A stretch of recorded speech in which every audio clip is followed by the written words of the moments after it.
Magandang araw po sa inyong lahat. Ako po si Banat Bay at pag-usapan na ho natin ang mga trending sa lipunan ngayong araw na ito. Grabe ho mga bali-balita.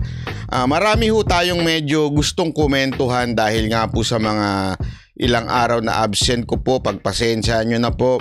At ngayon nga po ay tayo ay nasa Japan naman po. At ating pong sisikapin na makapag-live sa gabi. Wag lamang po akong pagurin nitong mga kasamahan ko dito. Kalalakad ng kalalakad ba? Hindi, yun lang po. Siyempre maraming ginagawa dito. Pero sabi ko nga sa inyo, gagawin pa rin ho natin na magkomento sa mga bagay-bagay, sa mga issue na nangyayari ho sa Pilipinas. Lalong-lalo na ang issue ng hiwalayan ni Katniel. Actually, yun lamang po ang topic natin ngayong araw na ito. Issue ni Katniel. Hindi, mamaya na yan. Kayo naman, sandali lang. Huwag mamaya na yan. Yun naman munang issue ng ito munang issue ng SMNI. Mainit na mainit itong issue na ito. Actually, alam nyo, pag-usapan natin to kasi ako dito medyo hati ako dito sa issue ng SMNI. Okay? Panoorin muna natin itong news at ipapaliwanag ko sa inyo kung bakit napaka-importante na maintindihan natin ito at kung anong perspektibo ang nakikita ko dito kasi malalim mo ito malalim mo itong nangyayari dito sa SMNI. Panoorin po natin. Ginisa sa Kamara ang SMNI tungkol sa report nila ng travel expense ni House Speaker Martin Romualdez. Gitang Kamara, fake news ito. Pero depensa ng SMNI, nagtatanong lang naman sila. Nasa frontline. Eto muna, simulan na natin kaagad dito sa issue ng meron kasing binanggit yung dalawang host, di ko na lang papangalanan, yung SMNI, at nung pinanood ko naman, patanong ang kanilang pagbanggit, okay, na meron daw certain amount etong Speaker Romualdez na ginastos. Una-una, alam nyo naman pong kritiko ako ni Speaker Romualdez, hindi na ho dapat itanong yan. Kaya lang, meron din po kasing sablay. Sa tingin ko po kung matatandaan ninyo, ito ho kasing babae na komento na ito, may na ho ito nasangkot na ho ito sa fake news di ba? Naalala nyo yung kay Pacquiao? Yung kinomentohan niya. Kaya, di ba ilang beses ko sa inyo sinasabi na itong paulit-ulit. Kaya hindi ako believe dito sa dating Yusek na ito na si Yusek Badoy at itong si Ka Eric. Pasensya na Ka Eric Kaya lang kasi nabasa ko na kagad din. Nung simula pa lang naamoy ko na yung pag-iingay ni Ka Eric And eventually kita nyo, tumakbo yan ng party list. So, alam mo yung biglang sulpot na, alam mo yung mga ganong klaseng estilo ng isang tao. Yes, there are some truths na sinasabi nila, but sometimes, na-exage.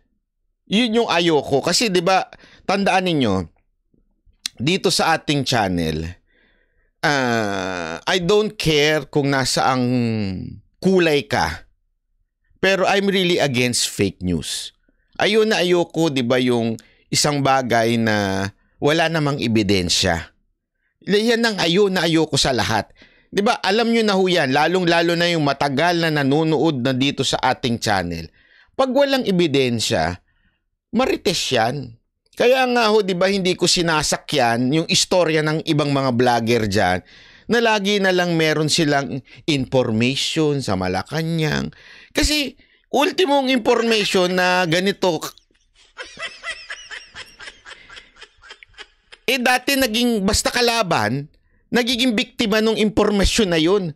Kung maaalala ninyo, kahit kami, naging biktima nun Nung kanyang quote-unquote, meron akong alam na ganito-ganito, na ang nagpapaano. Kasi kalaban niya kami at that time. Dahil kalaban namin ng mga Marcos at that time, kaya ginawang kami ng fake news. Naalala niyo yun? Hindi ko na lang papangalanan kung sino ho yun Pagpasensya nyo na yung mga umiidolo doon sa vlogger na yun.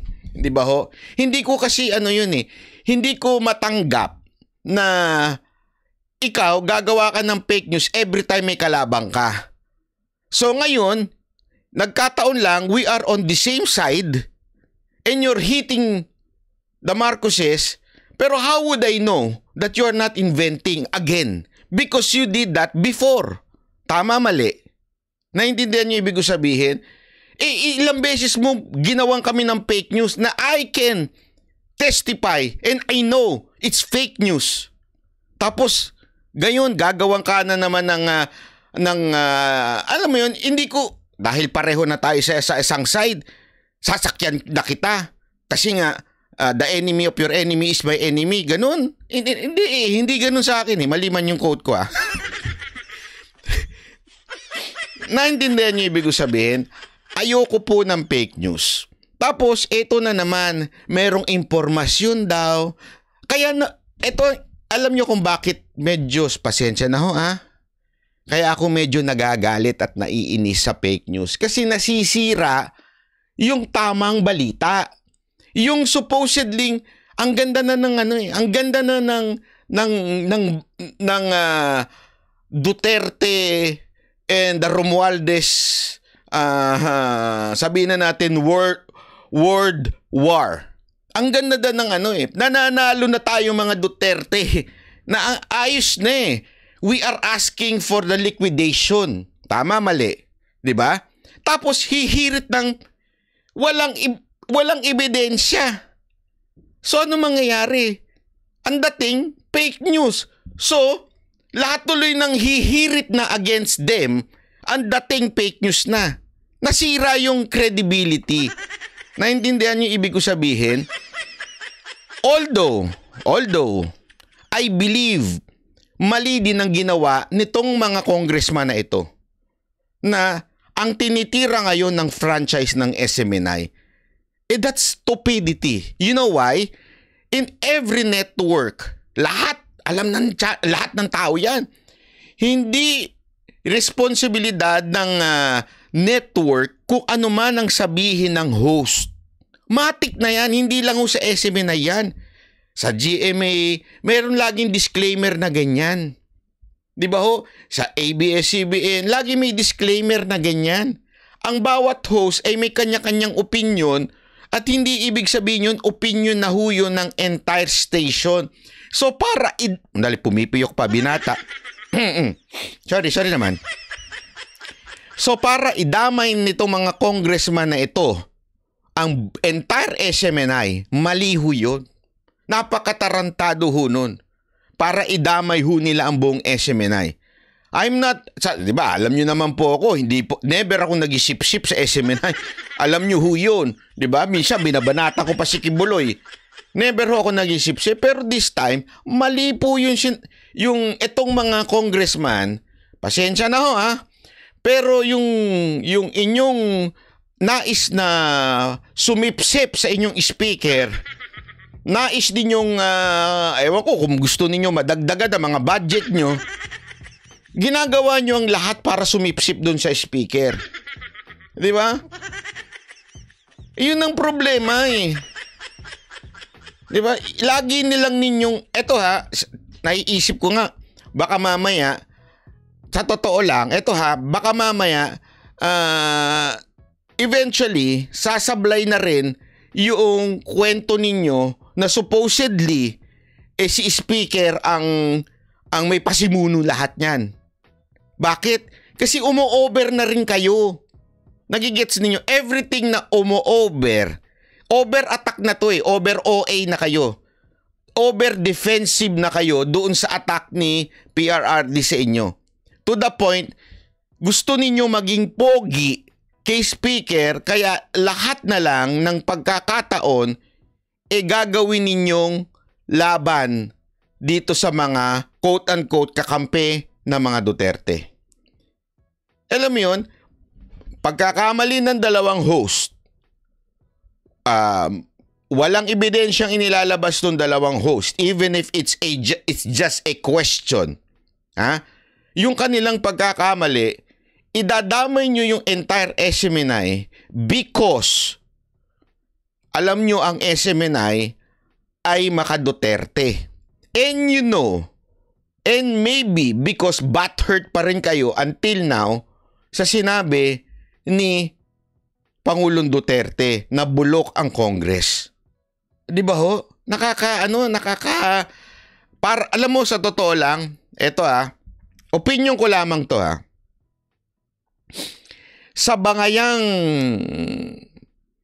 Romualdez, o sabihin na natin Congress and the Duterte, at alam nyo, feeling ko yung nasa ibabaw, si Romualdez at ang Duterte,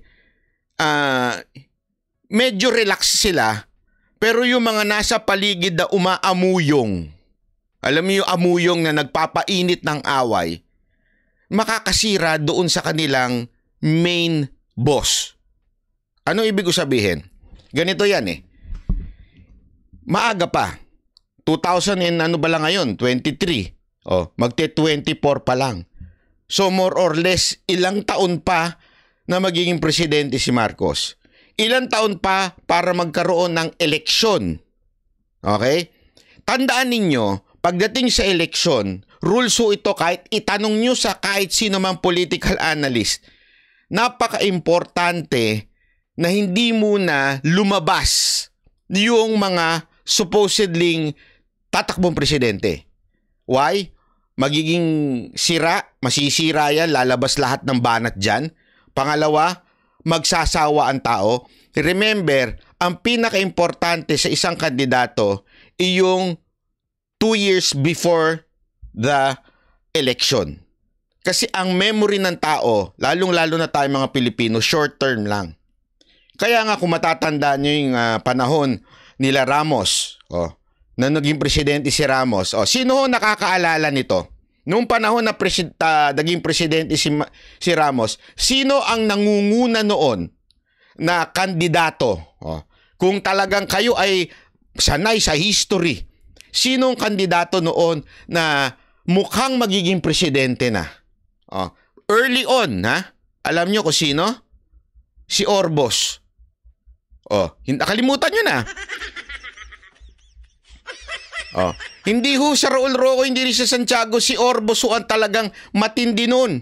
Hindi ko nga alam yun, kinuwento lang ho sa akin yan ng isang political analyst. Ang sabi niya sa akin, alam mo ba kung sino ang nagtatap nun sa survey?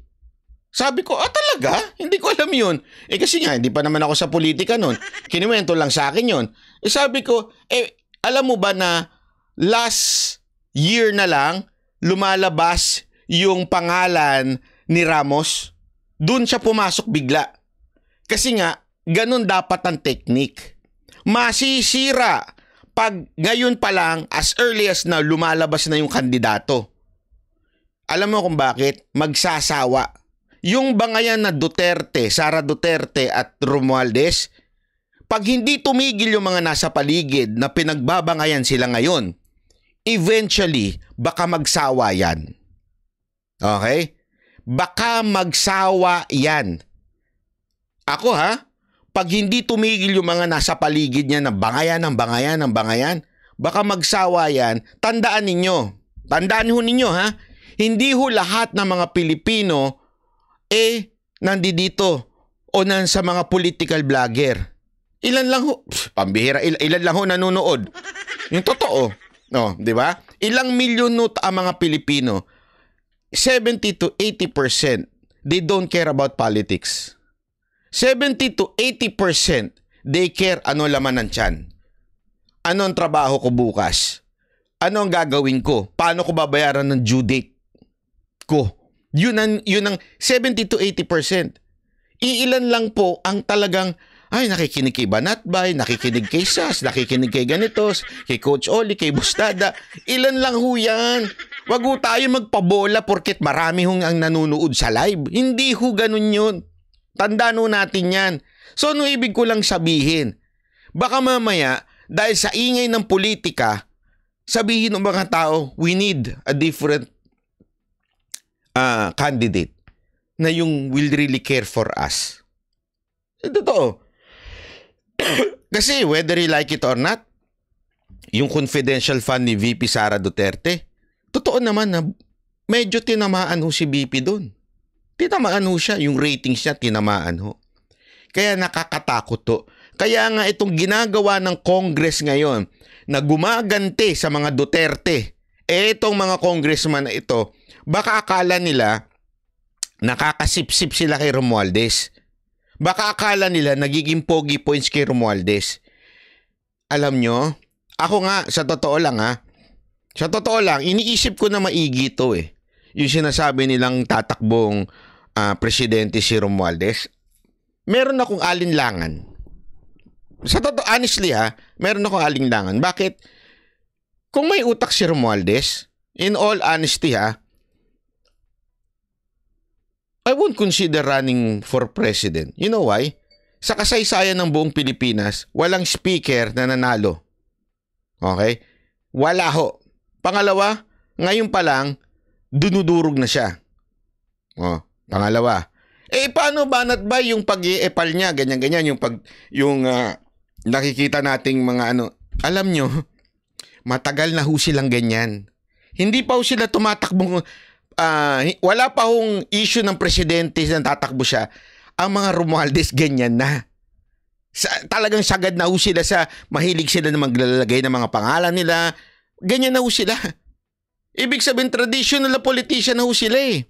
Di ba ho? So, ganyan na ho sila. So, yung quote-unquote natatakbo silang presidente, I think, hindi naman ho siya bobo na hindi nga siya pumapasok sa Senate. Ang layo niya sa ratings sa Senate. Hindi nga siya papasok sa presidente na ratings. Imposible talaga. Kaya, eto why am I saying this? Because maybe there is a third party or third entity na making the Romualdez and Duterte scene magulo. Hindi nyo ba naisip yon? Ako, naiisip ko talaga yon.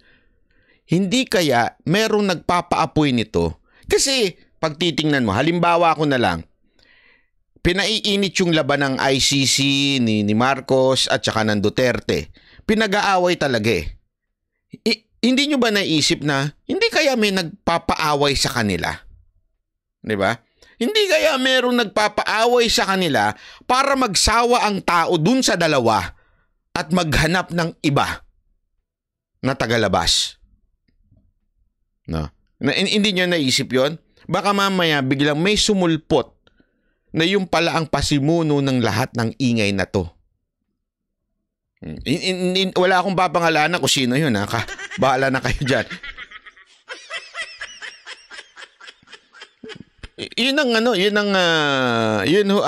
Napuputol po ba yung internet ko? Sabi ng iba. Hindi naman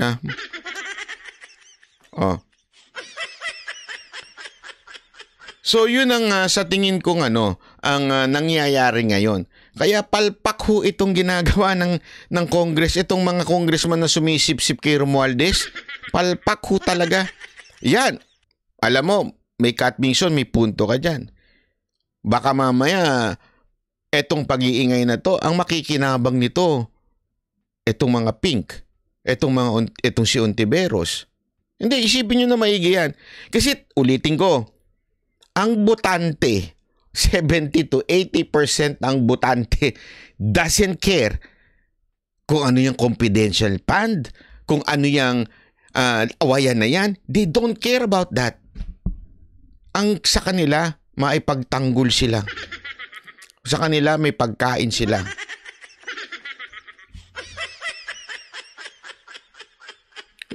Hindi ako nagbibiro, kaya nakakatakot ito eh. Ng balitang yan, si Marian Enriquez. Ang SMNI episode na ito na may patanong na pamagat na Speaker Romualdez, inabot ng 1.8 billion pesos ang travel expense ang naging sentro ng pagdinig kanina ng House Committee on Legislative Franchises tungkol sa umunay fake news ng SMNI. Pinunayan ni Quezon Representative J.J. Suarez ang idinepensa ng legal officer ng istasyong pag-aari ng Suarez Sug Media Corporation.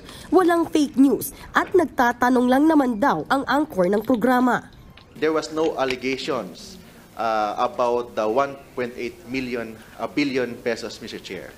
It was just a question given not in behalf of SMNI, but it is a statement by an anchor of SMNI.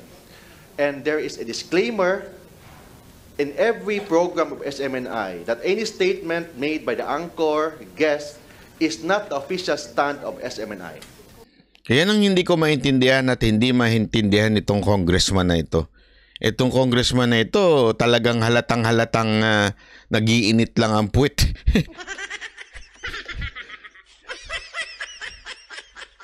Hindi, sa tingin ko nag-iinit lang puwit nito kay Duterte.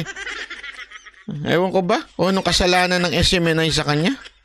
Second, Mr. Chair, there was no deliberate false information. Pero hindi yan bumenta kay Congressman Suarez. A question, attorney, is this. Congressman Joboy, what color is your baron? That is a question. But when you say on live TV, meron po kaming natanggap na balita. Ang speaker ay gumastos ng 1.8 billion pesos sa traveling. Hindi lang yun. Baka madagdagan pa yan kung isasama yung entourage. Baka umabot pa ng 2 billion. Dito, sa part na to, tama naman yung punto niya. Okay? Pero yung idadamay niya yung franchise ng SMNI. Aba, sobrang kasipsipan naman yan. Sa tingin ko, sablay yun. Pero yung sinasabing, yung palusot na it's a question, alam nyo, style lang yan para hindi ma-libel. Oh, sus, alam naman natin gawain niya ng mga media. Para hindi lang ma-libel, di umano. Diba? Pero yung kitang-kita naman yung malis nung diskusyon Always remember yung malis, okay? Yung malisya, ika nga. Kung anong pinupunto ng diskusyon, di ba? Kitang-kita naman natin yung diskusyon nila na talagang there is such a implication na yun ang ini-imply o yun ang implication nila na meron talagang 1.8 billion. Kaya nga ako naiinis kasi even if I don't like Romualdez, but please do not throw fake news kasi nadadama yung mga tamang atake. Ang nangyayari tuloy, baka madamay pa kaming mga umaatake ng tama dahil sa kapalpakan ninyo, dahil sa fake news nyo, unless meron kayong may provide na evidence, di ba? Dinagdagan pa. At sinabi, how do you spend 1.8 billion pesos? Umuwi pa ba siya sa bahay? That's not a question, attorney.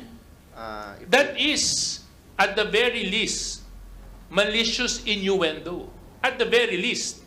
But from where I'm standing, that is a direct accusation to the House of Representatives. We cannot dictate on our anchors Ito tama to. Ito, sa tingin ko tama ito. what questions to ask, how to ask it, when to ask it. In the same manner, if there are guests there, we cannot also tell the guests to answer this way or that way. They exercise a certain degree of independence. Pagdidiin naman ng mga kongresista, hindi rin pwedeng sabihin ng Tama naman yung sinasabi na nagtatanong lang pero halatang halata naman di ba? Kaya lang, etong congressman na ito, tingnan nyo kung saan sasablay itong congressman na ito tingnan nyo. SMNI na protektado sila sa kanilang disclaimer dahil nasasaad sa Section 4 ng kanilang prangkisa o RA 11422 na hindi dapat hayaan ng franchise holder na magamit ang kanilang mga pasilidad sa pag-eere ng mga indecent language o pagkakalat ng deliberately false information o willful misrepresentation. If you can prove that the 1.8 billion pesos is true, I'll resign. But if I can prove that the 1.8 billion that your program said is false, lagay nyo dito yung prangkisa nyo on the line. Payag ka? Yan. Bully. Makabuli ka naman. Hindi, sasabihin na naman ito, oy, Banat Bay, may bully. Mayabang din tong congressman na to, no? Hindi, sa totoo lang medyo, kasi, ito sa tingin ko, may sablay talaga si Eric doon, yung ka-Eric na yun, tsaka yung si Badoy doon. Sa tingin ko, may sablay talaga sila. Sa ginawa nilang yun, okay? Error, sabi nga nito isa, hindi naman fake news yun. Nasa website sa GAA talaga, pero kabuuan ng travel expenses. Kaso hindi handa si Eric, walang invitation in advance. Ganun pa rin yun, okay? Sa akin, ganun pa rin yun kung sinakyan mo kaagad ng mali-mali ang impormasyon. Tapos, sasabihin mo na, paano pa na natutulog? Tama naman yun, may punto yun. Ang nakakairita lang dito, yung una-una, ang Speaker of the House, o the entire Congress, sabihin na natin, di ba? The entire Congress, wag ho dapat kayong pusong mamon, di ba ho? Pwede nyo namang, akin lang call out. Sabihin nyo, tawag dito, Eric, at saka ikaw Badoy, mali ang sinasabi ninyo. Will you apologize? Hindi yung dadamay ko yung franchise nyo, Share bully kayo, share bully. Hindi, di ba? Bully kayo, share bully. Pambira. Napaka Hindi, alam mo yun, okay naman yung sitahin mo, mali mali. Di mali. Nagkamali. I mean, lahat naman ng tao nagkakamali. Actually, dito pa nga sa part na to, umami naman yung si Eric. Sabi niya, kung kailangan mag-sorry, magso-sorry siya. Nagkamali. Okay na yun, magkamali. Talagang ganun ng tao, nagkakamali. Di ba?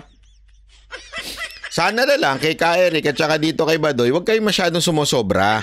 Yung sakto lang, saktong banat lang para, alam mo yun, yung eksakto lang, para hindi naman masisira yung credibility ninyo. Yun ang problema Pag sinosobrahan ninyo, nawawala yung credibility. Sakto lang dapat. Ang problema naman dito sa isang to, tanggal lang kayo ng franchise. Share, nyo naman.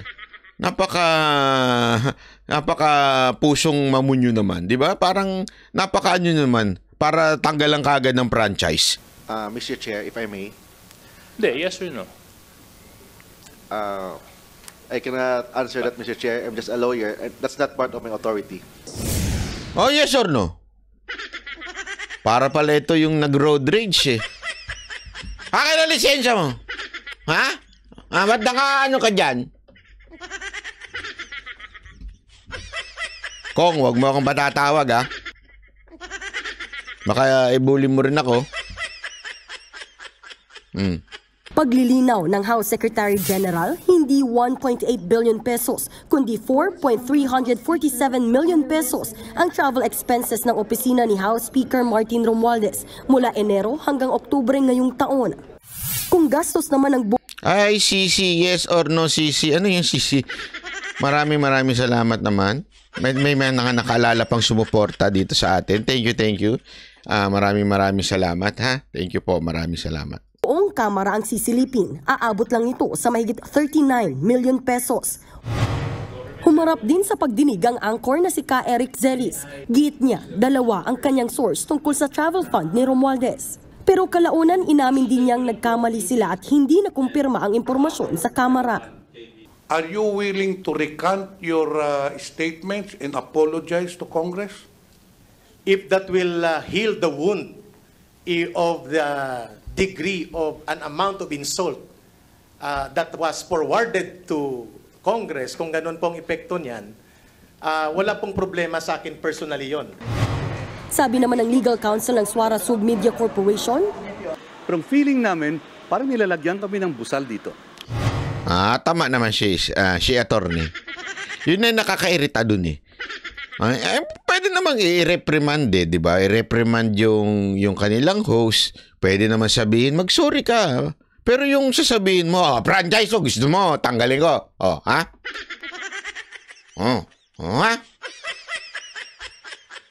Yan ang public servant natin, napakasiga. Ganyan ang mga public servant.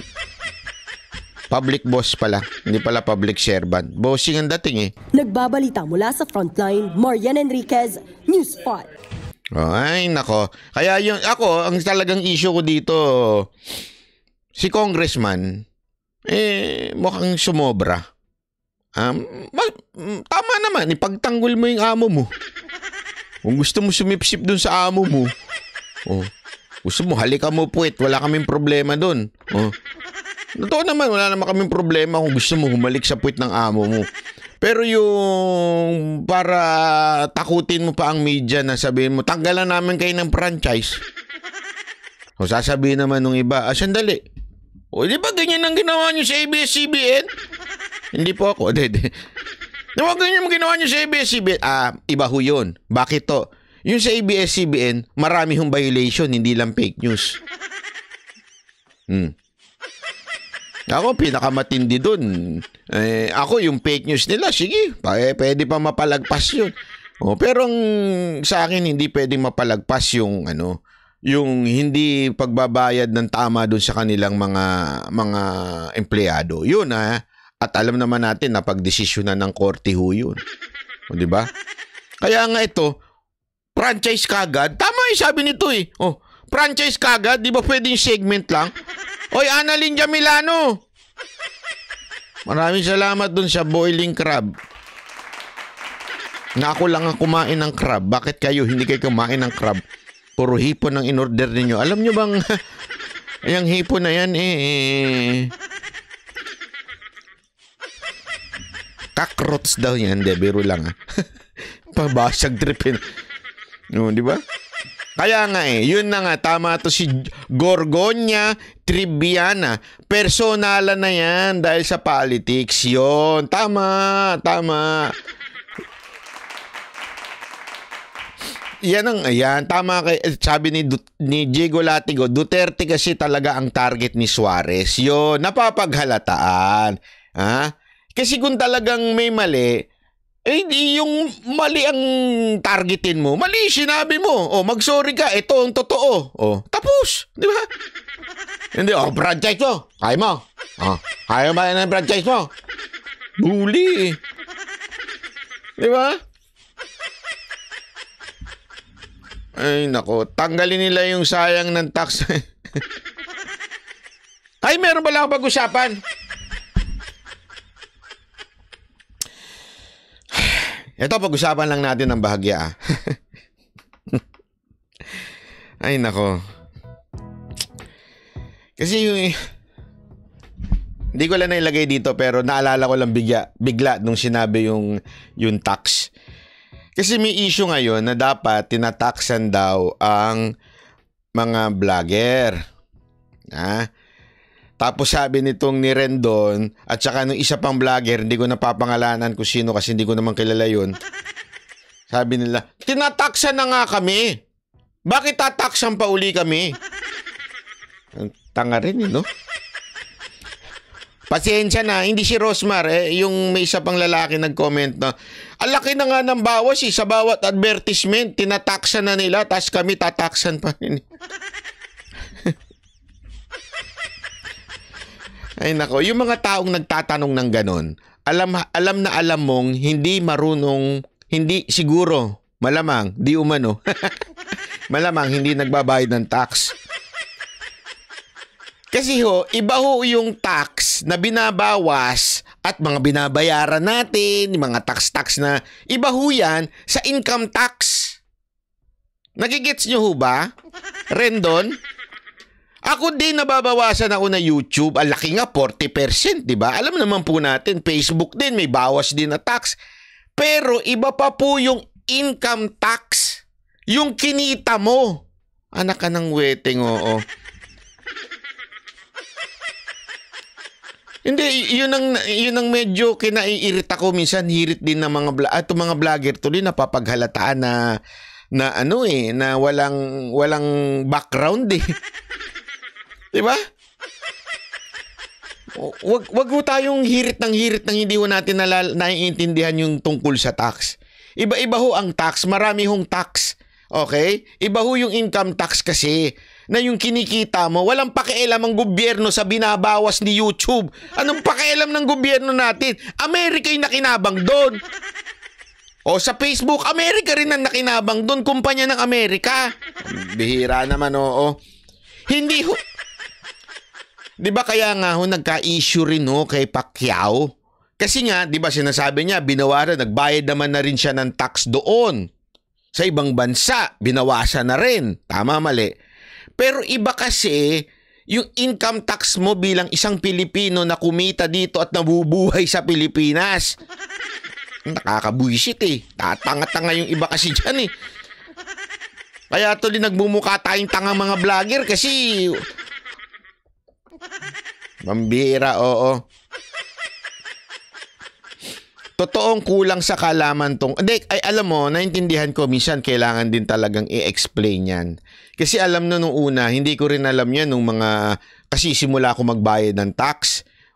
Kasi nung mula nung Mocha Girls, di ba, syempre, babawasan ng tax yung event.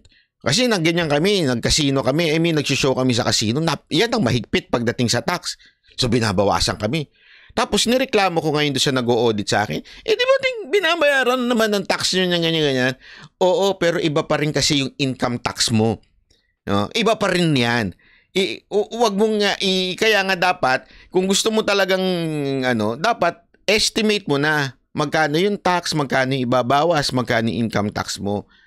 Ipapatong mo na ngayon yun doon sa presyo. Diba? Ganun ho talaga yun. Ngayon, itong sa YouTube, wala naman tayong choice dahil binabawasan tayo ng YouTube, binabawasan tayo ng Facebook o saan mang social media kayo. Wala naman nung pakialam ang gobyerno dyan ng Pilipinas. Bakit? Yung tax na binabawas ni YouTube, hindi naman sa gobyerno natin napupunta. Huwag naman tatanga-tanga ibang vlogger dyan. Oh, ibig bang sabihin nito, hindi ako nagre-reklamo sa tax? Nagre-reklamo. Ayoko, masyadong mataas. Pero, totoo naman, masyadong mataas ang tax natin. Okay? Pero, as long as it is a law, we must comply. Sino kayo, mga vlogger, para sabihin ninyong hindi kayo magbabayad ng tax ninyo kasi binabawasan na kayo? Yung mga tindera nga binabawasan ng tax eh. Yung mga maliliit na negosyo nga, nagtatax yun eh. Tapos yung mismong tao din na nandun, na inaalam niya kung magkano yung kita niya, income niya sa sarili niya, kailangan niya rin mag-tax. Kasama yun sa buhay. Wala tayong magagawa. Batas yun eh. Anong gagawin natin? Pambira naman. Although, mataas. Yun nga sabi ko. Yun ang dapat. Kaya nga, agree ako doon sa sinasabi ni Greco noon eh, na pasimplihin natin yung tax. Actually, siya ang nagsabi, nagkwento rin siya sa akin noon eh. Sabi niya, padaliin natin yung tax para hindi nalilito yung tao. Gawin lang nating 10%. Yun na yun.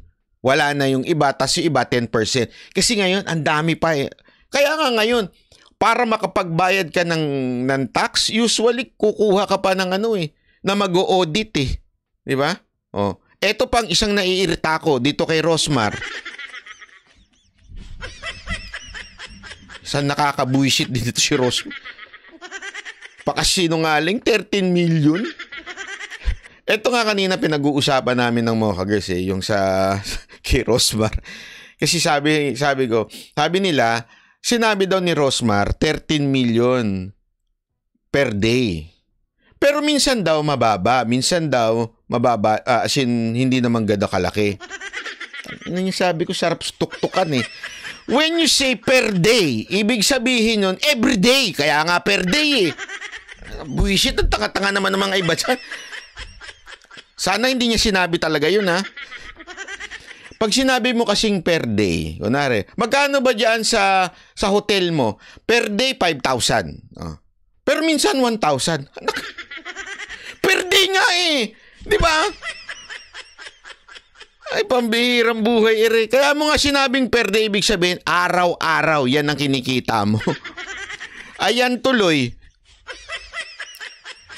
Pinupuna siya ngayon ng mga ibang tao kasi kung 13 million daw per day, ganito kalaki yung dapat niyang bayaran tax. Kasi alam nyo, inuunan nyo kasi yung kayabangan eh. Ayan, sabi nito ni Nomads TV, 5 million daw pag mahina. So, ibig sabihin nun, hindi 13 million per day.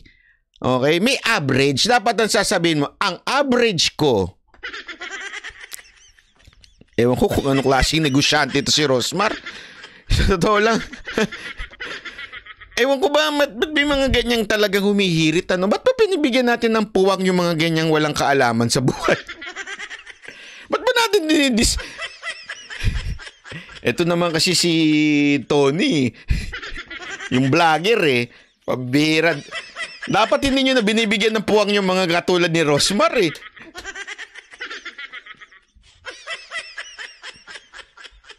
O kaya sana kinurik mo. Hindi per day yan. Average mo magkano. Di ba? Ay nako. Anyway, sana ho dito sa mga mayayabag na vlogger na ito, mga influencer, huwag naman ho kayo masyadong mayabang kasi napapaghalataan eh. Pati si Kangkong. Buwisit talaga. Although hindi naman siya vlogger ha.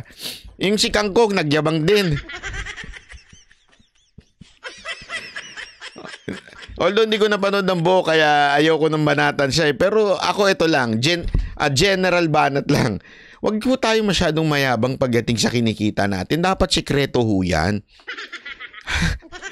O ngayon, tatanungin kayo kung magkano tax nyo, hindi nyo masabi. Di ba? Tapos magyayabang kayo. No, at least ako, kasi baka sabihin na, bakit ikaw, Banat Bay, nagpo-post ka rin naman na nagbabakasyon ka kung saan-saan. Libre ho ni Randall yun. Si Randall ho lahat na nagbayad ng bakasyon ko, ha? Ang galing ni Randall, eh. Yaman ni Randall. Pambihira.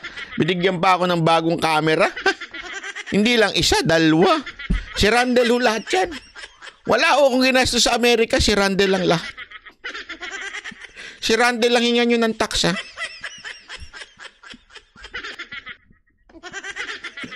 Dito naman si Japan, si Jing Corpus ho lahat na nagbayad nitong hotel ko.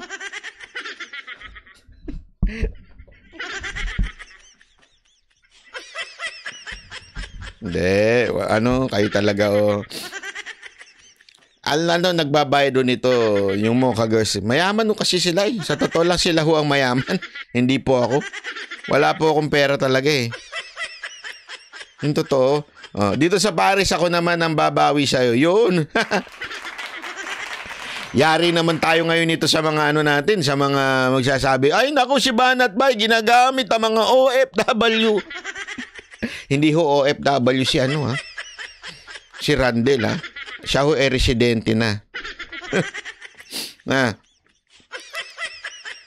Ayan, sabi nito isa, ako nasa US nagbabayad ng taxes sa Pinas dahil sa aking property ko ang nasa Pinas. Yun. May mga ganun kasi yan eh. Di ba? Ibig sabihin may mga ganung pagkakataon po na iba-iba ho kasi talaga ang tax, di ba ho? Dito sa HK ako ang bahala. Hoy, baka mamaya maniwala yung ibang tao dyan ha. Baka sabihin nangihingi ako sa inyo ng pambakasyon ha. Yayari na naman ako sa mga vlogger na tatanga-tanga dyan. Hindi, kasi may mga vlogger kasi na walang utak. Hindi makaintindi ng sarcastic. At tulad, may pinost ako. Sabi ko, Senator Robin Padilla. Sabi ko, mali ka dyan. Sabi. Kasi nagkomento si Robin Padilla. Sabi ni Senator Robin Padilla, dapat daw diplomatic ang ating approach sa China. Ganyan. So, pinost ko sa Banat Bay. Sarcastic. Sabi ko,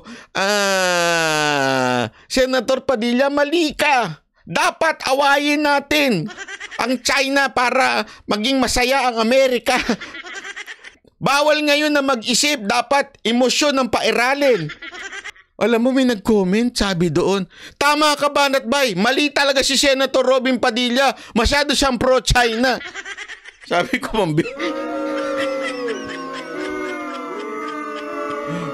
minsan may mga tao din talagang kulang sa bitamina nung bata, no? Parang, hindi ba kayo nakatikim ng gulay?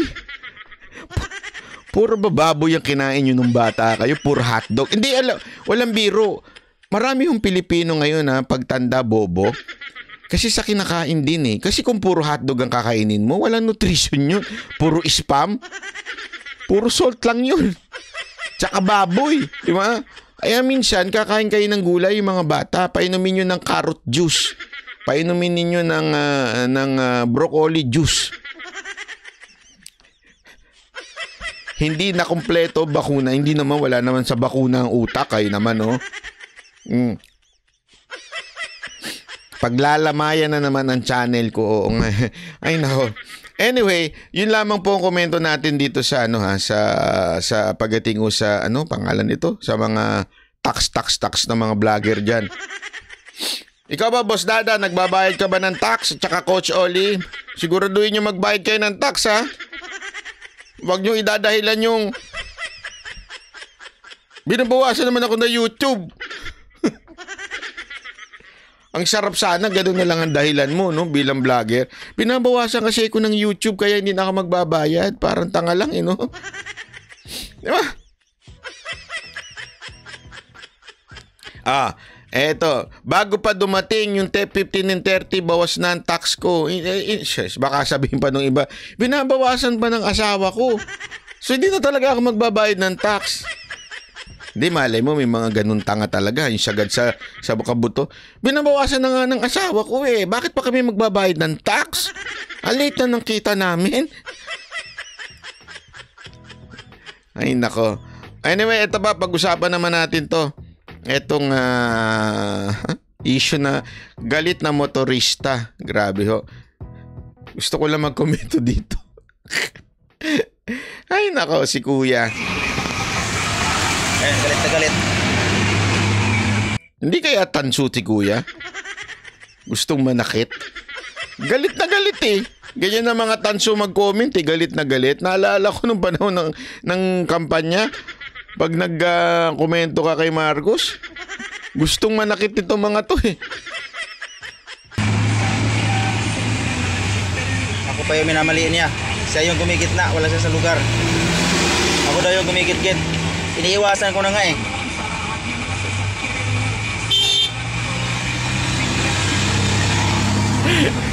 Ang nagdala dun yung turo eh. Yung turo talaga nagdala dyan eh. Tingnan nyo ha. Oh, tingnan nyo yung turo niya ha.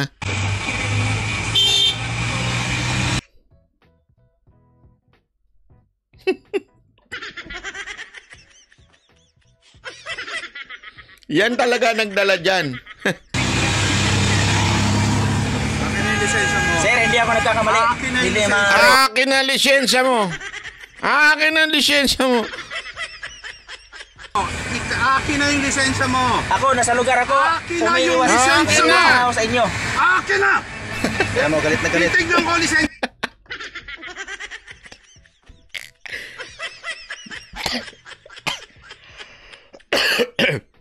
Inubo ko dun ha. Sabi kasi, alam mo saan yung panalo dyan?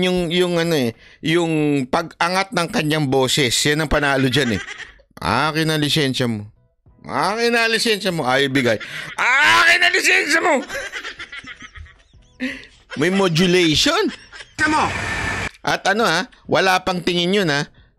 Tingnan nyo, wala pang tingin yan. Sa iba pa siya nakatingin yan. Hindi ko nga alam kung saan siya nakatingin eh. Kaya mo, galit na galit. Titignan ko lisensya mo. Tignan ko lisensya mo. Nakadrugs ka pa. Nakadrugs ka pa. Akin na yung lisensya mo. Asumero ka. Asumero? Nakadrugs daw? Ge. Ikaw na bahala, ge. Titignan ko lisensya mo. Titignan ko, pulang-pula mata mo, nakadrugs ka. May mga sakay ako doon. Kahit picturean mo ako dyan, ikaw ang wala sa linya, papatayin mo pamilya ko. Gago ka. Akin na lisensya mo. Akin na lisensya mo. Papatayin mo kami. Pero kakaiba, no? Parang ako hindi ako natakot. Medyo kulang sa projection si Kuya. Kasi yung niya, pumipilantik yung mata niya eh. Papatayin mo kami? Pag pulang-pula mata mo, nakadrugs ka ba? Akin na lisensya mo, wag mo akong videohan. Video mo ako ng i-video, papatayin mo pamilya ko. Ano ba talaga? Una, wag mo akong videohan, tapos video mo ako ng i-video. Tapos tingnan mo ha, papatayin daw yung pamilya niya.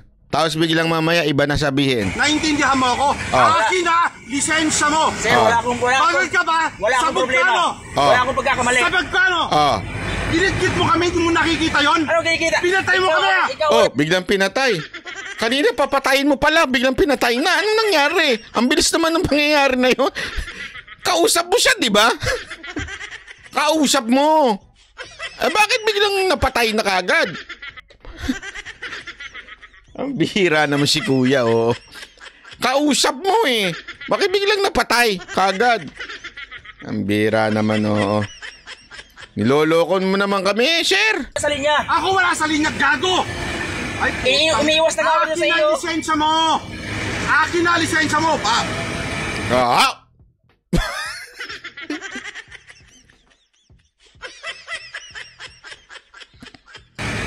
Akin na lisensya mo.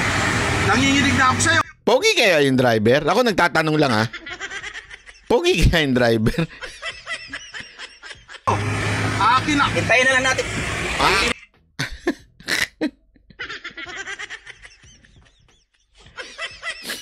Sabi naman ito ni John, yung parang libayan lang yun. Depende. Bakit? Road rage ba yan?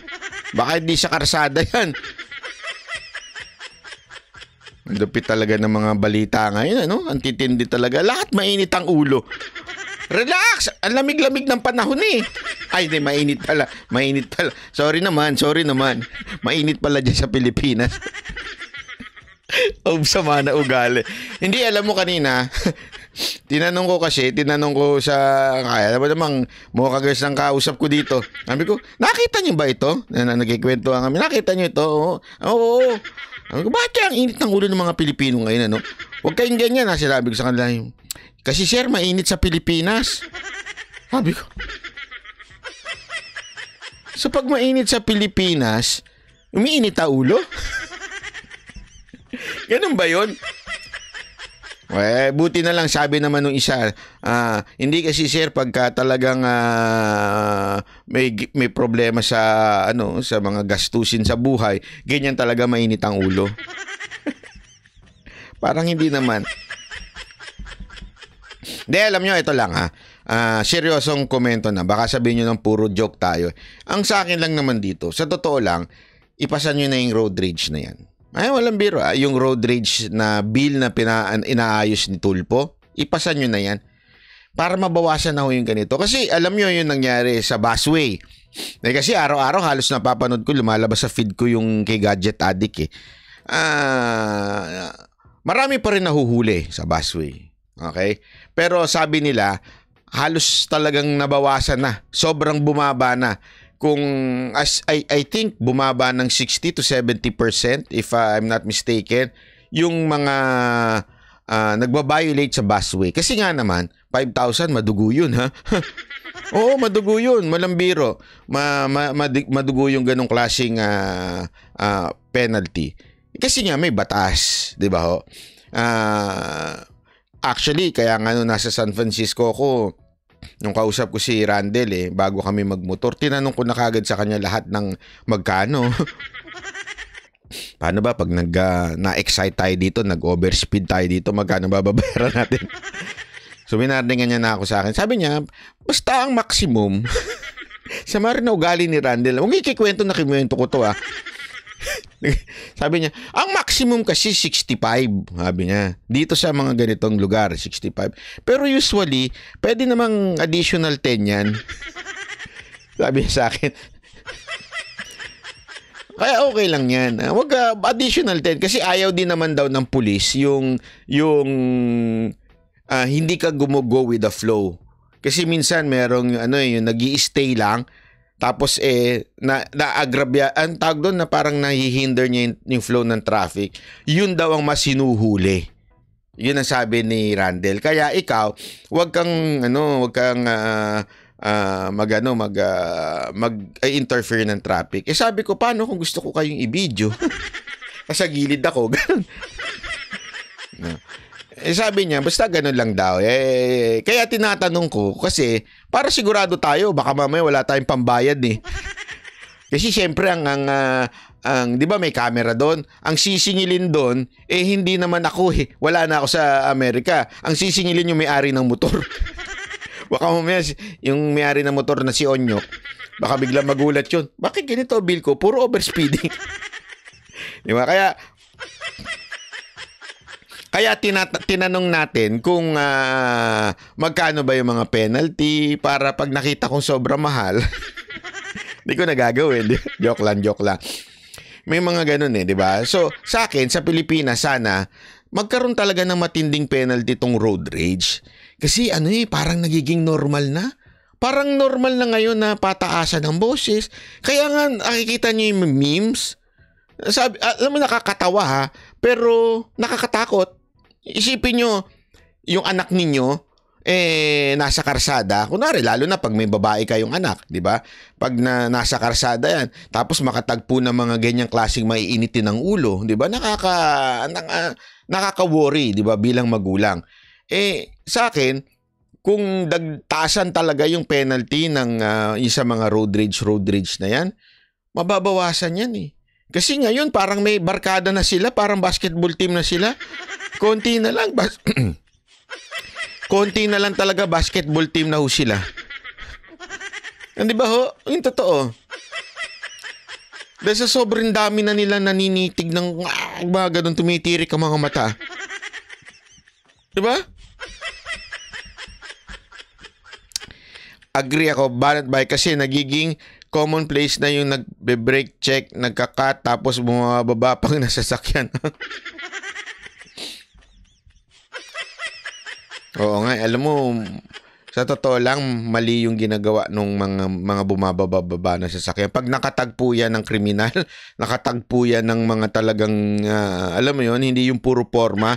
Kasi, pasensya na ha, pero yung mga ganyang klase, puro forma yan Pag nilabasan mo din yan, at nilusob mo yan, maniwala kayo sa akin, baka hindi na makaporma yan. Pag yan nakatagpo ng mga ganong klaseng tao, kasi may mga ganong tao yung hindi high blood, pero nanununtok agad, kung hindi nanununtok, namamalo, nananaksak. Pagka minsan namamaril, di ba ho? Pag delikado yun, kaya kung maalala ninyo, di ba? Nangyari yan sa parking Sigawan lang sa parking, tapos di nakawala na, malayo na. Hinabol pa, tapos binaril lang. Ganun lang. Hindi totoo, kaya sana magkaroon talaga ng road rage na Although, sabi nga iba, bakit? Tingnan mo nga yun, binaril. Meron namang penalty. Pero siguro kasi, tandaan ninyo, hindi naman kaagad ganun nangyari. Meron munang nangyari na gitgitan. Di ba? Ganun naman na usually nangyayari. Bago nangyari yung ganyang view, ibig sabihin yung ganyang video, meron pang mga nauna na pangyayari. Dahil kung mataas yung penalty at may mga naunang pangyayari, maaring mapaisip na sila kagad, ay, sandali, mahal pala ang bayad pagka na-involve sa road rage, di ba? Maano yun? Kahit pa paano, mababawasan at mababawasan. Okay? Yun po ang dyan, ang ating punto dyan. Hindi man ma-eradicate, siyempre hindi mo naman talaga mawawala ang road rage ng totally, kasi para mo naman sinabing batas ang sagot para hindi magkasala ang tao, which is not. Okay? Although, mababawasan po. Di ba ko? Mababawasan kahit papaano.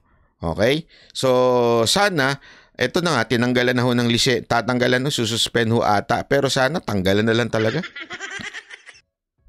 Hindi, alam mo, sana lang ha. Sana lang, kung wala mang batas, hindi pa may pasay yung batas, baka pwedeng gumawa ng department order, ang DOTR, at magpapasa ho sila ng batas na kasi pwede naman gumawa ng department order na lalo na ang lisensya po ay hindi karapatan. Ito ay pribilehiyo na ibinibigay sa iyo ng gobyerno. It is a privilege. So anytime you have the power na tanggalan ang isang tao ng lisensya.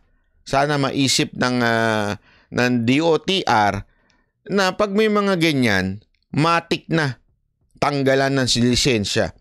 Para yung iba talaga matakot na. Once bumaba ka ng sasakyan mo at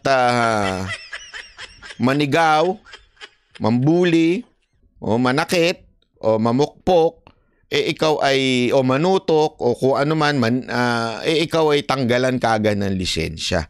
'Di ba ho? Para talagang walang gagawa. Isipin mo pag natanggalan ka ng lisensya o pinaghirapan mo yung sa Facebook.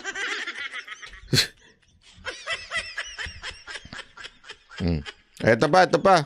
Pag-usapan naman natin to, napaka-importante to. Dito talaga na dahil dito walang pasok bukas. Hiwalay na sina Catherine Bernardo at Daniel Padilla matapos ang 11 taon nilang relasyon. Pareho po nilang kinumpirma yan. Sabi ni Catherine, aware siya sa lahat ng mga kumakalat na usap-usapan online tungkol sa kanila ni Daniel. Mahirap man, gusto raw niyang sa kanya mismo manggaling ang katotohanang hiwalay na sila. Si D.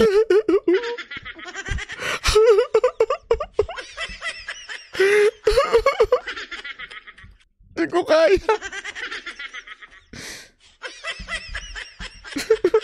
Jay, ang first boyfriend ni Catherine.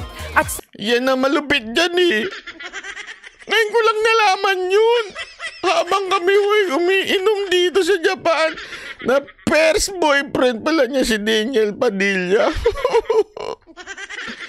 Siya ang nakauna ng pagmamahal at yakap.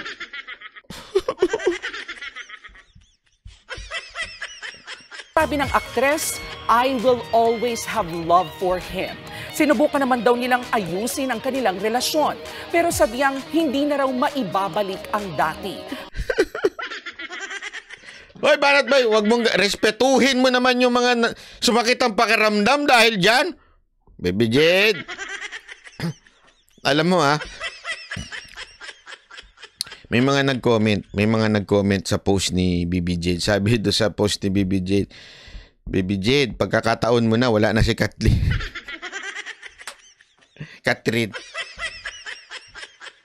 Grabe. Nagkasawaan. Grabe ka naman, Jing Corpus. Wag ganyan. Sabi ni Garsky, nagsawa na sa sinigang. Hindi, actually, yan po talaga. Sa tingin ko lang, yan ang nangyari dyan. Kasi, alam nyo, kaya wala akong believe dun sa mga magjojowang post sa social media. Yan ang, pasensya na yan ang mga, hindi ko sinasabing sila, hindi sila. Yung mga post lang ng post sa social media, yan yung mga insecure na magjojowa. Kasi kung happy ka naman, okay, secure ka naman sa jowa mo. 'Di ba? Kung ikaw naman ay wala ka namang insecurity at alam mong hindi ka ipagpapalit ng jowa mo. Yung iba diyan kaya lang post ng post para talagang markahan, parang aso. Iniihian, ika nga. Para territorial ang datingan. Yung iba, kaya nila pinopost na akin to pag naging jowa nyo to. Ay pagka naghiwalay kayo, basta akin to. Ako nakadali dito. Ganyan talaga yan eh. Oh. At saka syempre, hindi ko tungkol sa kanila to Ito naman kasi feeling ko nangyari dito kay Daniel at saka kay Catherine. Aside siguro, there's a possibility na nagkasawaan or maybe I'm not sure about this. Maybe, nung una, it was not serious relationship. Maybe they were just forced somehow na dahil nga sa love team. Alam mo naman sa showbiz hindi nga kayo magjowa, pinagpipilitan kayong mag-love team. Sa Pilipinas kasi, basta pagpasok mo sa showbiz, kailangan may ka-love team ka. Parang hindi ka sisikat nang wala kang ka-love team. Yan ang ayoko, kaya nung pumasok ako dyan, gusto nila ako i-love team. Sabi ko, please, I don't like it. Kapal ang mukha. Hindi totoo. Kaya siguro, maybe, nung sa simula, hindi naman talaga sila mahal sa isa't isa. Kasi ako naniniwala the true relationship should start through friendship. Oy! Hindi ako naniniwala sa love at first sight. Libog at first sight lang yun. Hindi yung love at first sight. Wag kayo naniniwala sa love at first sight. Alam mo yung love at first sight, yan po ay lang yan, excitement, ika nga. Hindi yan totoong love. Paano mo masasabing love mo, hindi mo nga kilala? Di ba? Dapat man lang, alam mo man lang yung tao, para makilala mo at masabi mong love mo. Kasi nga, mamahalin mo yung tao. Walang love at first sight. Katarantaduhan yun. Pwede yung kaibigan mo, tapos eventually, minahal mo na. Kasi nga, na-realize mo, itong taon to, mamahalin ko ito. Taray. Diba? Yun ang totoo doon. Kaya nga, eto, feeling ko lang, baka mamaya napuwersa sila nung simula na i-love team, tapos naging sila na, tapos nagkasawaan. Diba? Yan ang problema. Kaya kayo mga kababaihan at kalalakihan,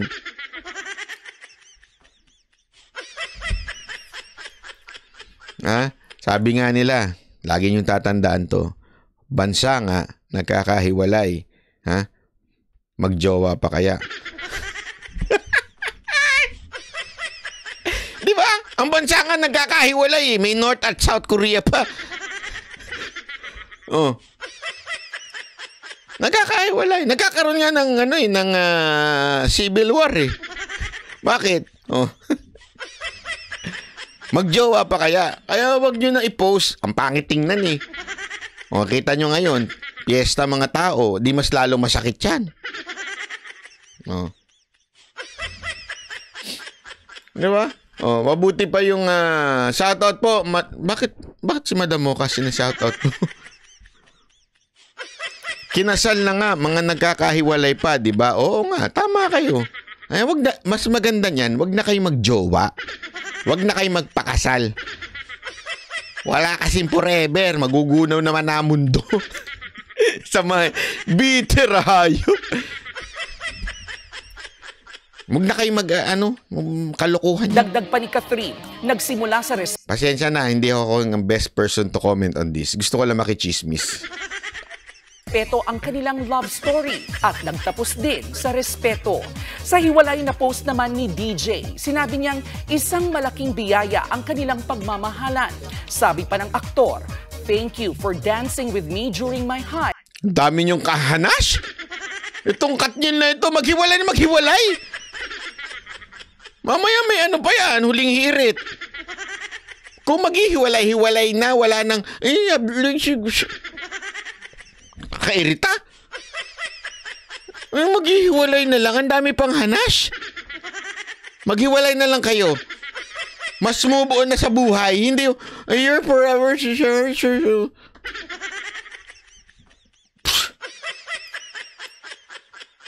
Ang sagutin nyo, si Andrea ba ang dahilan? Nagtatanong lang po. Hindi po nanghuhusga. Kumaka-Erika. Nagtatanong lang po. Daniel Padilla, si Andrea ba ang dahilan? Sige nga. Pakisagot nga ako. Gusto mo ba ang mas bata? Ito naman si Diego Latigo. Sarap kasi ni hindi masarap. Natikman mo ba? Huwag kang makasarap dyan, hindi mo natikman. Sabi nito ba? Opo, si Andre, mga chismoso kayo talaga. Wag ganun. Boss Dada! Gusto ko i-discuss mo rin to si Katniel, ha? Pag hindi mo ito diniscuss. Hindi, alam mo kasi sa totoo lang, iba din kasi daw ang kamandag ni Andre. Kayang magsariling sa buhay. Hindi, alam mo, minsan gusto ng mga mga kalalakihan yun, independent. Independent daw yan si Andrea. Hindi ko alam kung bakit nila sinasabing independent yan. Wala akong alam.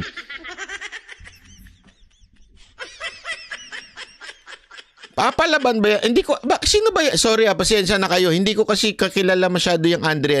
Basta ang alam ko lang, makapalang kilay niyan.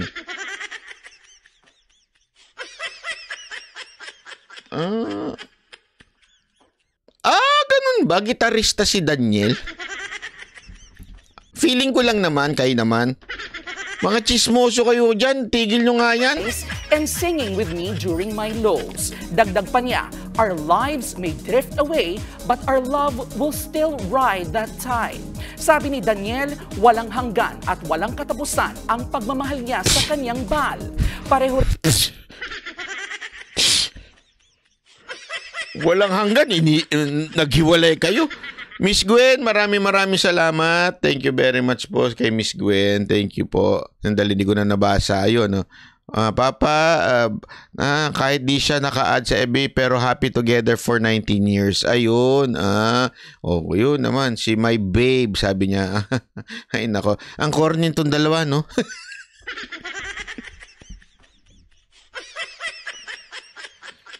Hindi, alam mo kung bakit kasi nakakabuisit ito, Boss Dada. Alam mo kung ano nakakabuisit? Maghihiwalay na lang. Ang dami pang hanas. Maghiwalay kung maghihiwalay. Hindi, mahal pa rin kita. Ikaw pa rin ang... Maghiwalay nga kayo, tas mahal mo pa rin. Ano pinagluloko mo kami, Daniel? Ikaw, Daniel, kurutin ko yung singit mo, ha? Paano mahal mo pa rin? Kung mahal mo, hindi mo hiniwalayan. Hindi kayo naghiwalay. Maghiwalay na lang kung maghiwalay. Ang dami pang sinasabi niyong dalawa. Silang nagbigay ng mensahe sa Catherine. Kung marami pa namang ano ngayon, marami pa namang uma-idol dyan. Tapos banat ba, binabanatan mo. Ang corny kasi. Hindi. Sorry, ako lang po bang nakokornihan o nakokornihan din kayo?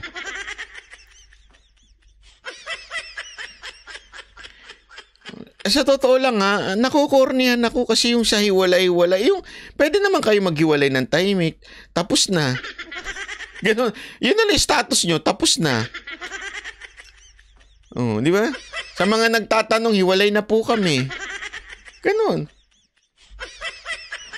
Ang corny nung nakahiga sa balikat. Ay, bakit? Bakit? Nung nagka-jowa ka ba? Wala ka bang ganyan? Yung higa-higa sa balikat? Parang hindi ko naranasan yan, yung pahiga-higa sa balikat. Kasi pag hinahiga sa balikat, maamoy yung kilikili.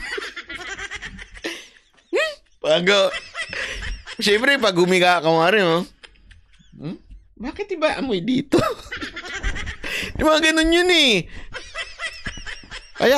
Nako, yan na, nagtitext na. Nako, may mga nagte-text. Ay, pa pala si Doc Eric. Uy! Si Doc Eric, kepuan ko ng Icon Clinic, ha? Happy birthday. Ayan, nag-greet ako sa kanya ng happy birthday.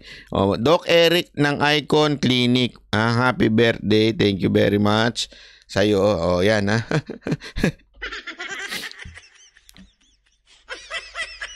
Hindi, totoo naman. Ayoko ng mga ganyang pormahan. Tingnan mo. Pansinin mo ito, ha? Yan sa mga picture na ganyan. Bakit nakapatong yung kamay ni Catherine sa bibig niya dito? Ba't nakaganyan? Baka may tinatakpan.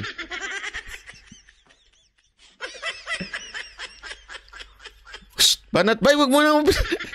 Pati yung binabanatan mo. Hindi, di ba pwede, higa ka dito, higa ka, talagang humiga ka. Higa kang ganyan. Bakit nakaganyan? Baka kami tinatakpan.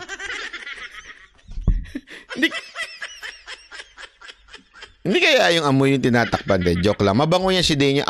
Itsura pala ni Daniel Padilla, yummy na eh. Mabango yan. Mabango yung mga ganyan. Itsura pa lang, mabango yan mga ganyan. Fans, alam daw nilang mahirap itong tanggapin, pero kailangan. Sabi ni Kat, masanay samahan silang dalawa sa... Pero alam mo, parang mas bagay si Daniel Padilla at si wag na nga. Mababash ako nito. Yan. Si Daniel kahit katatapos mag-basketball, parang ako yan. Maamoy baby. Wow! Busdada, parang di naman, ha? Sige nga, tanong nga natin kay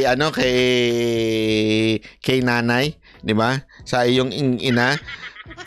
Siya nakakaalam nun. Bata ka pa lang nun. Alam na nun kung ano amoy mo, di ba? Kani-kanilang healing process.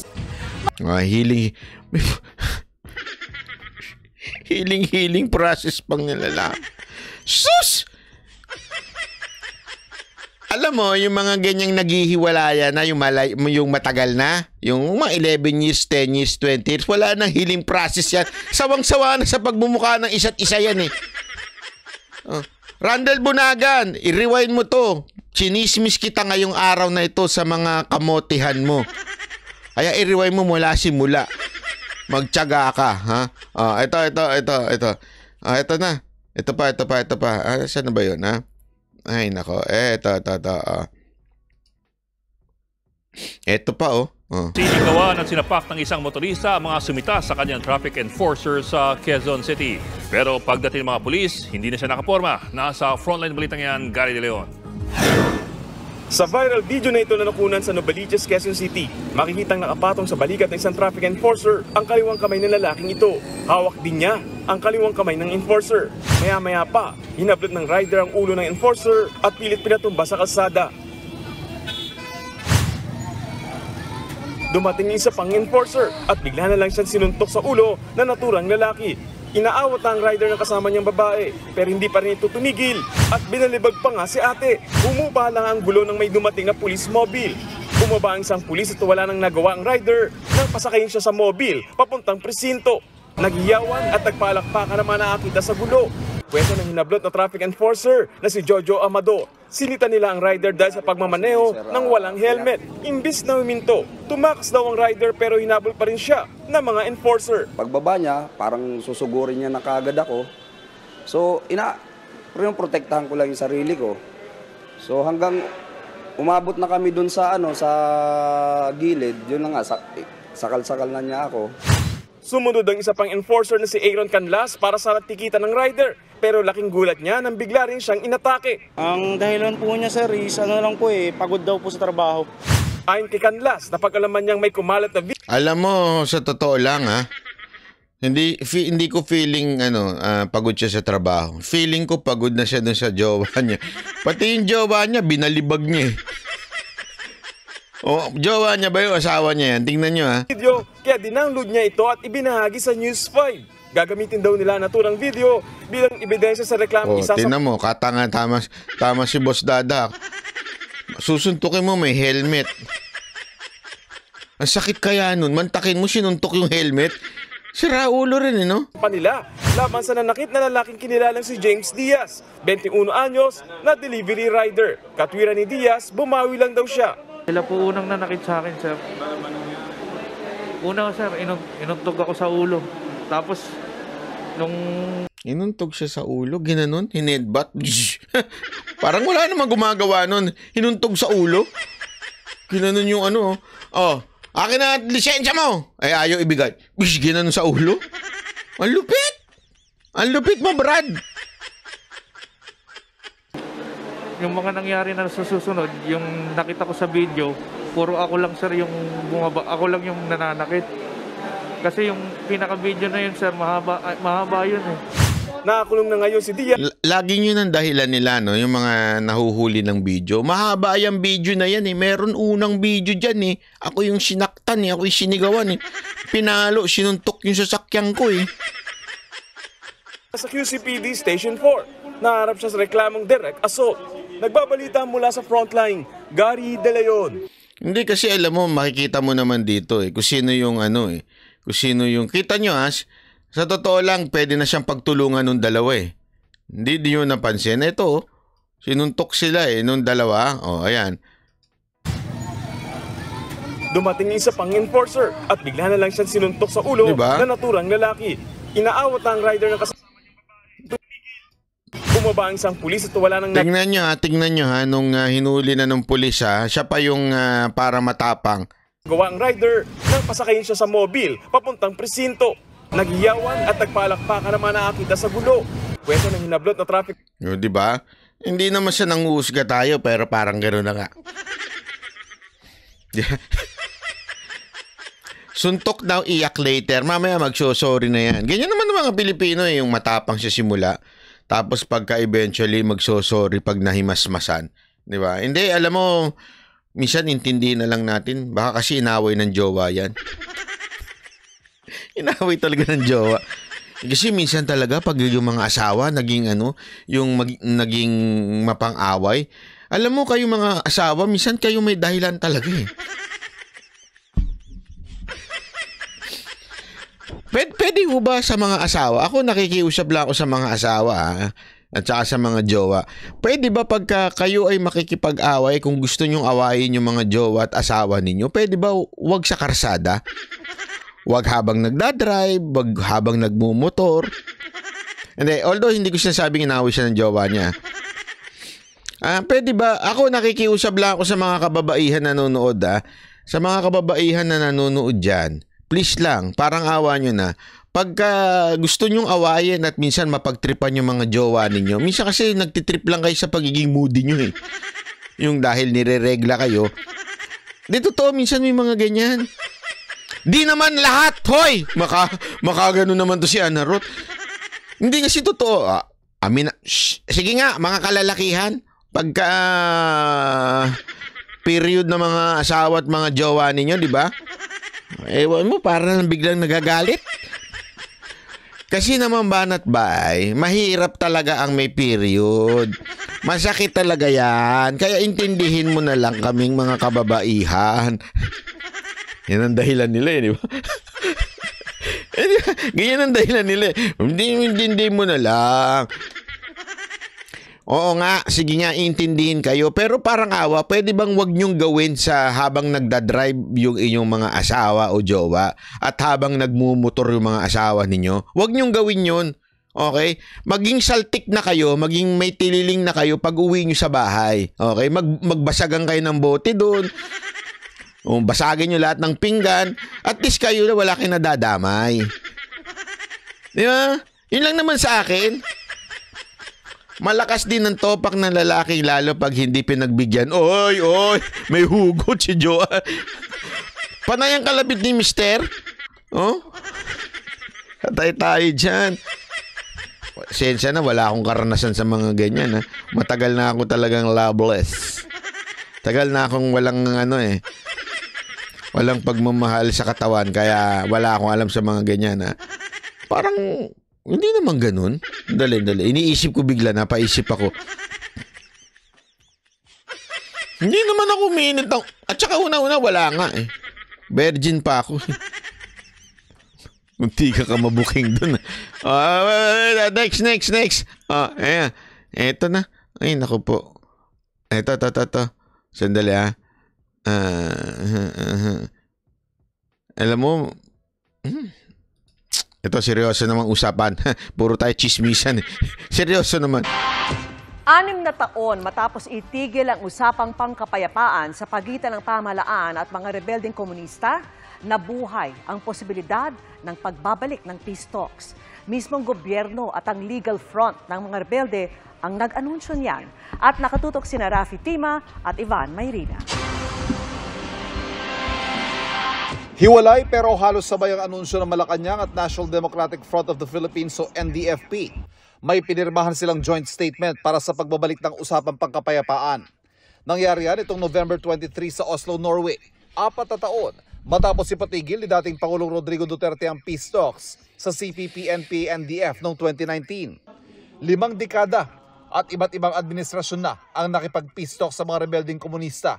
Pero sa pagkakataong ito, tiwalang Administrasyong Marcos sa unang hakbang din daw ito sa pangmatagalang kapayapaan. Nakita ko personally, there is that kind of commitment and also there is a kind of goodwill on both parties to continue to discuss some principled resolution to end really the armed conflict.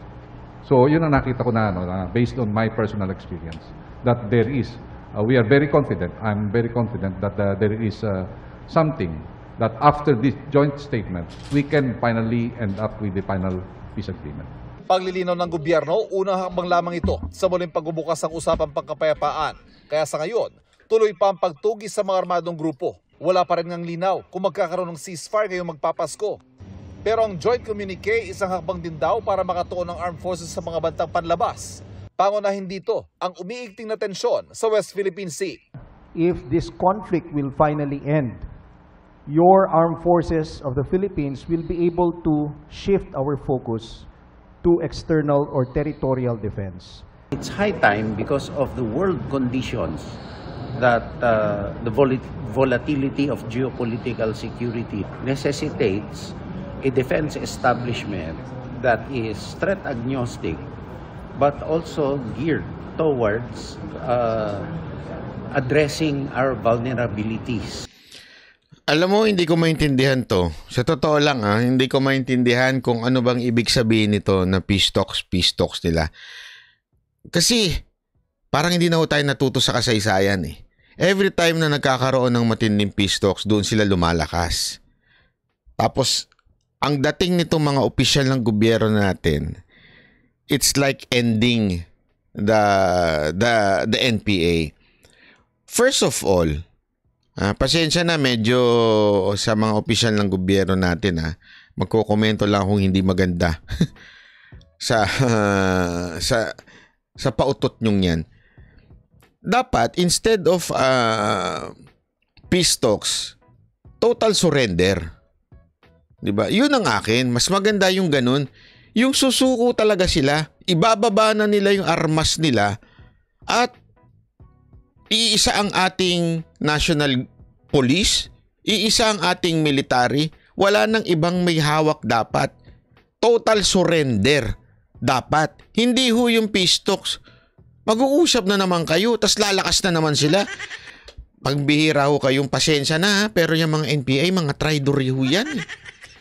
Hindi ho yung mga yan nabubuhay kasi tinutulad nila sa MILF and MNLF. Alam nyo, yung MILF and MNLF, hindi man ako agree sa mga kung ano man pinaglalaban man nila. Pero somehow, sila ho ay may pinaglalaban na prinsipyo. Meron ho silang dahilan na una-una, I think it's because of religion, isa na yon, 'di ba?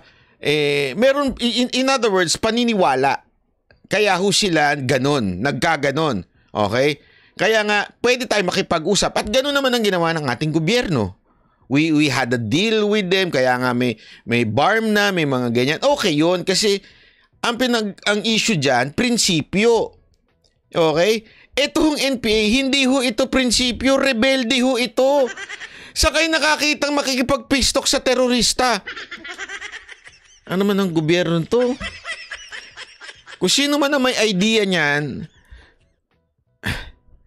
I really do not understand. Ito ikumpara na lang natin kay Tebes ito. Si Tebes, hindi pa nga convicted, tinawag nyo ng terorista. Etong NPA, napakarami ng proven na ginawang crime nito against humanity. Hindi lang pumatay, ng gahasa pa at kung ano-ano pang pinagagawa sa ating kababayan. Tapos peace talks, anong katarantaduhan yun? Dapat panagutin. Parang ganun pala ibig nyo sabihin. So pwede magrebelde, pwedeng gumawa ng katarantaduhan. Tapos suko na lang, peace talks na lang tayo pagka okay na. Pasensya na. Sorry kung mapunako po kayo kung sino man ang nasa likod nitong katarantaduhan na ito. Diba, parang hindi na ako kayo natuto nung panahon ni Pangulong Duterte. Siya ang talagang pinakamalapit sa NPA noon, di ba?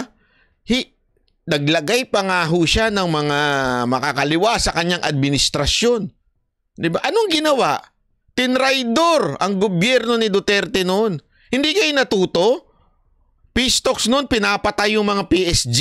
Hindi na kayo natuto. Anong katarantaduhan ho yan?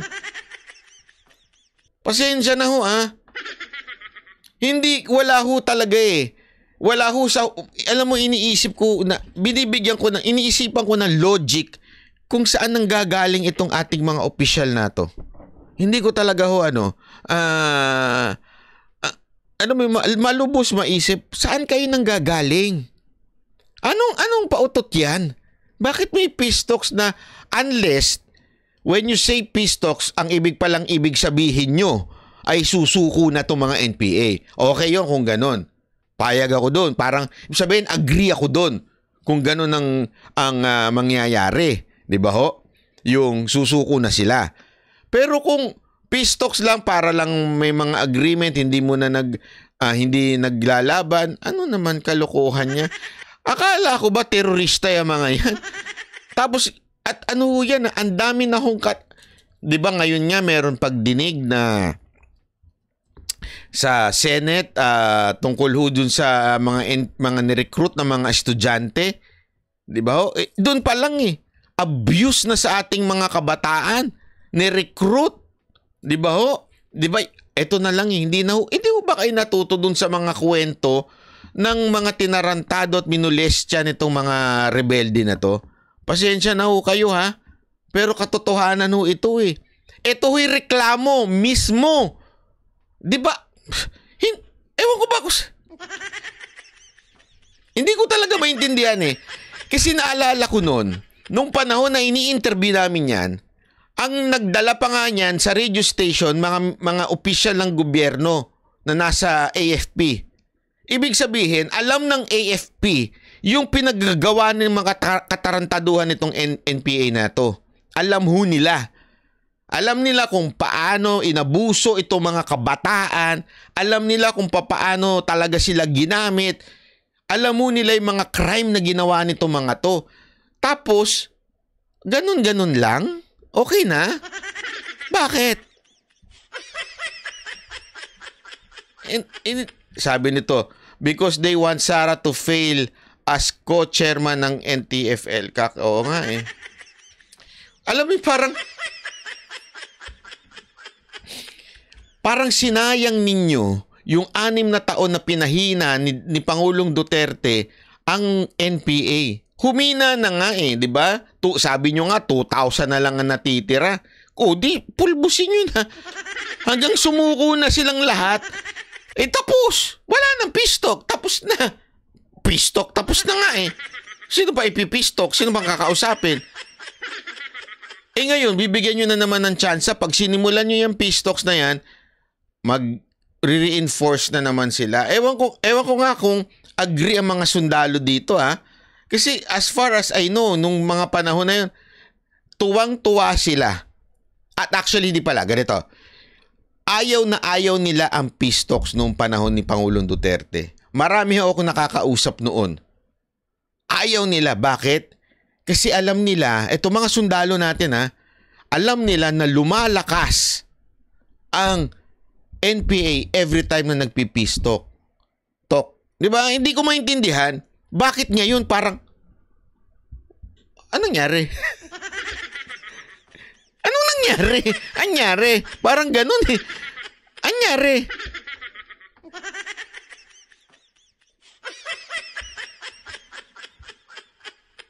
Sinong nakapasok sa gobyerno na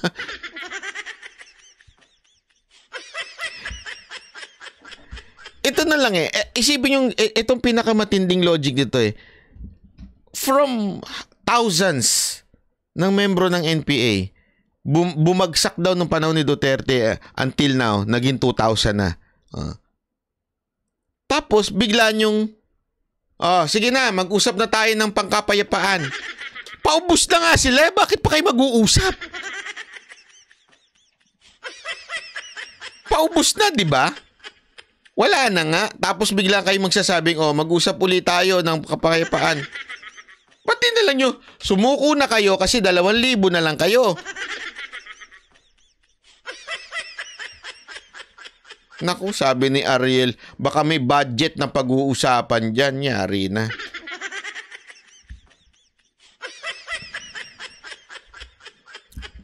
Anak ng pistok ko ito. Ano ba ito? Isda? Pag-usapan natin yung mga isda, ganon? Need ng budget sa pistocks. Nako, yun.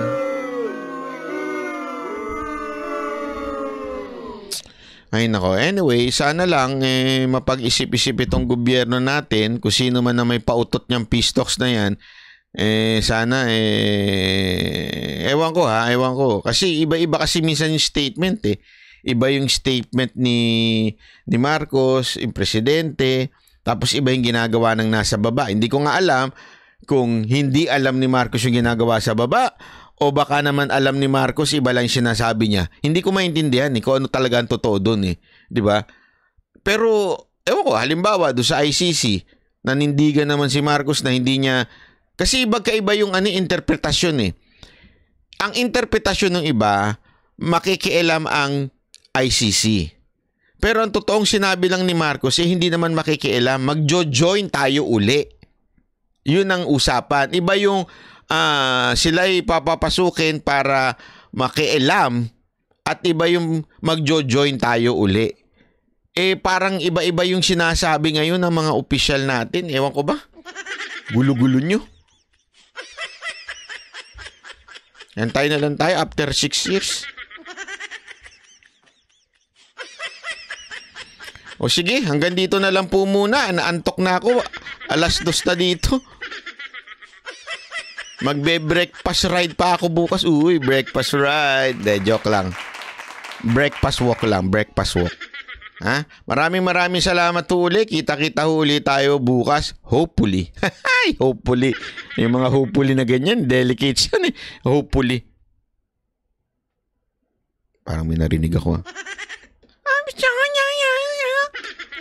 Gumaganon eh.